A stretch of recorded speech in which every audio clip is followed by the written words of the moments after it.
Hello friends, this is political drive और आज की इस ड्राइव में आप सबका बहुत बहुत स्वागत है। थंबनेल देख के तो आपको समझ ही गया रहेगा कि आप आज का टॉपिक क्या है। तो शुरू करते हैं। आज का हमारा टॉपिक है प्रशांत किशोर।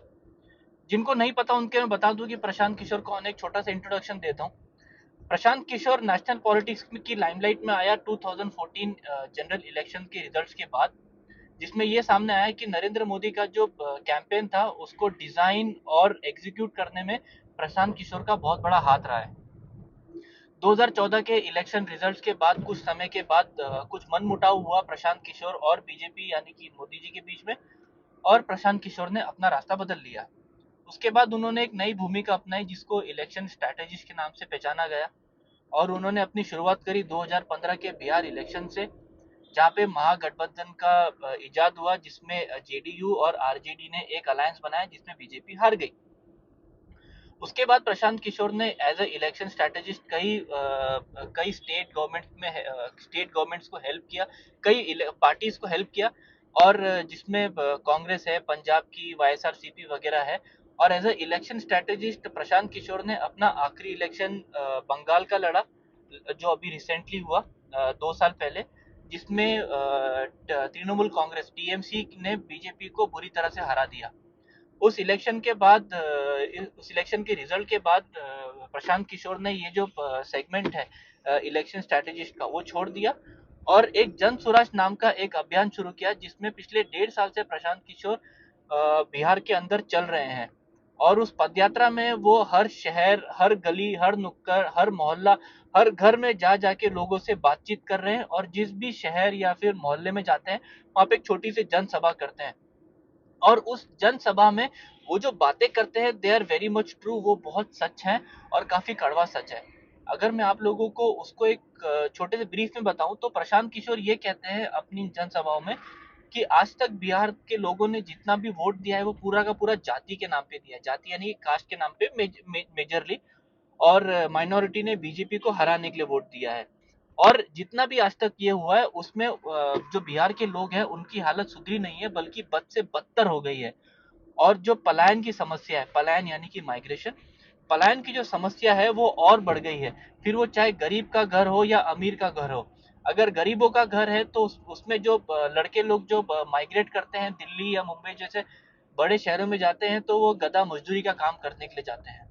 अगर कोई अमीर का घर है, उसके लोग पलायन करते हैं तो कोई अपना बिजनेस सेटअप करने के लिए दिल्ली वगैरह जाते हैं। और अगर कोई बिहार में कोई पढ़ लिख गया तो पहले तो वो जो है पलायन करके जाता है बाहर नौकरी करने के लिए। तो फिर चाहे कोई भी घर हो, कोई भी सेगमेंट हो बिहार बिहार में, उसको पलायन की समस्या तो है ही। तो प्रशांत किशोर मोटा मोटी ये की बात करते हैं कि जब भी आपको अगली बार से कोई वोट मांगने आए तो वोट अपने जाति वाले को फ्री में मत दीजिएगा।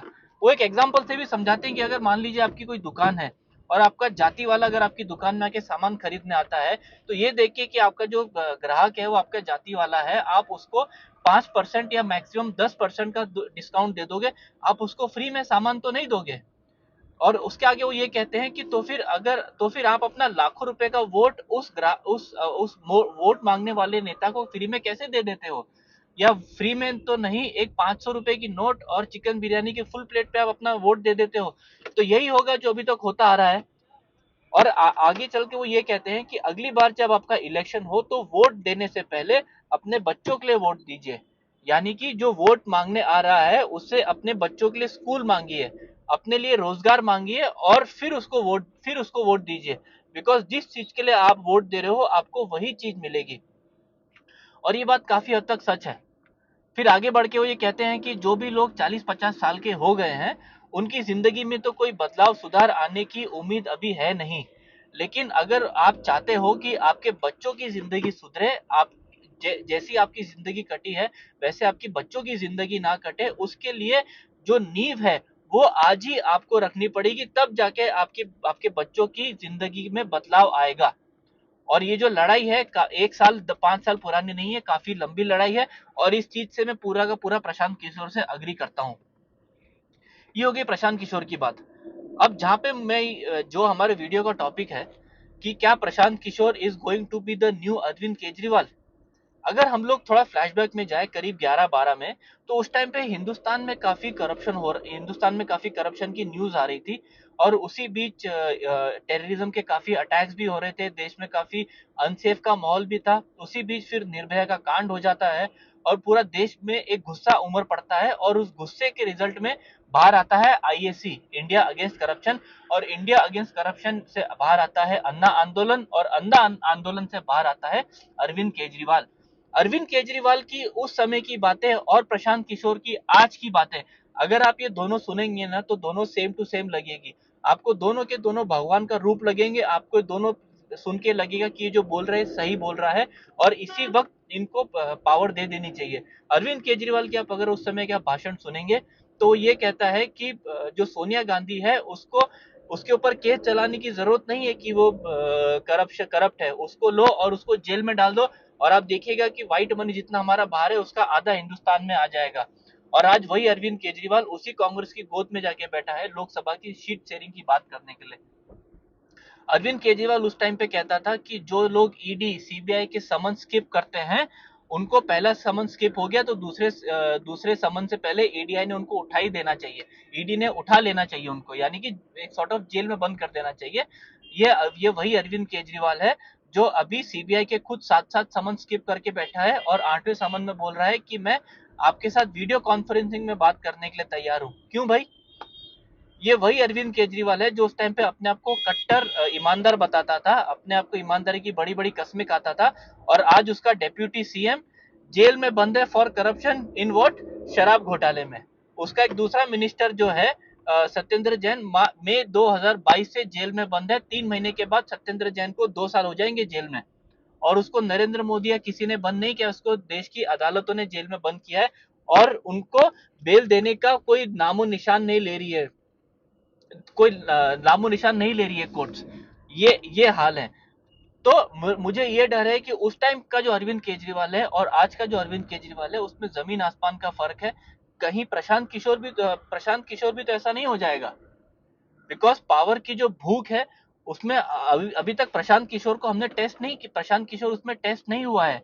सी उसने गवर्नेंस कभी करी नहीं है, उसने, हाँ उसने देखा है कि गवर्नेंस कैसी होती है, लेकिन जब आपका खुद साइन नीचे होता है तो उसका एक अलग प्रेशर होता है। अभी प्रशांत किशोर को फॉर एग्जांपल इलेक्शन तो उसने लड़ा नहीं है, अगर उसको इलेक्शन के बाद अगर कुछ कम सीटें आती हैं तो फिर उस टाइम पे क्या होगा? क्या प्रशांत किशोर अपनी आइडियोलॉजी कॉम्प्रोमाइज करेगा टू गेन पावर? अब इस चीज में मेरे को प्रशांत किशोर की दोनों साइड दिखती है। मेरे को इसमें प्रशांत किशोर का पॉजिटिव साइड भी दिखता है और नेगेटिव साइड भी दिखता है। पॉजिटिव साइड में मेरे को ये दिखता है कि प्रशांत किशोर पिछले 1.5 साल से एक पद यात्रा कर रहा है। Prashant Kishor he is doing the hard way. पद यात्रा 1.5 साल से करना कोई आसान बात नहीं है, बच्चों का खेल नहीं है वो मजाक नहीं है, उसके लिए बहुत हिम्मत चाहिए, बहुत पेशेंस चाहिए। जिस तरह के सवाल रोज आते हैं उनको जवाब देने के लिए सक्षम होना चाहिए आदमी। अगर कहीं भी आप थोड़ा सा फॉल्टर होते हैं तो आपको उसके जो रिपरकशन है वो काफी लंबे तक जाते हैं, खास करके इस छोटी सी स्टेज पे, जिस जिस पॉलिटिकल स्टेज पे प्रशांत किशोर है। तो ये हो गई उसके दृढ़ निश्चय की बात, उसकी हिम्मत की बात। सो ये चीजें देख के लगता है कि अगर प्रशांत किशोर को कल उठ के अगर विधानसभा इलेक्शन में अगर कम भी वोट आते हैं, कम भी सीट मिलती है, then also he will be sitting in opposition. वो अपनी पॉलिटिकल आइडियोलॉजी के साथ कॉम्प्रोमाइज नहीं करेगा टू गेन पावर। बिकॉज मेरे को ऐसा लगता है कि प्रशांत किशोर की जो पार्टी है वो लोकसभा इलेक्शंस को इतना ध्यान में नहीं दे रही है। उनका मेन लक्ष्य 2 साल के बाद होने वाले बिहार विधानसभा इलेक्शंस पे है।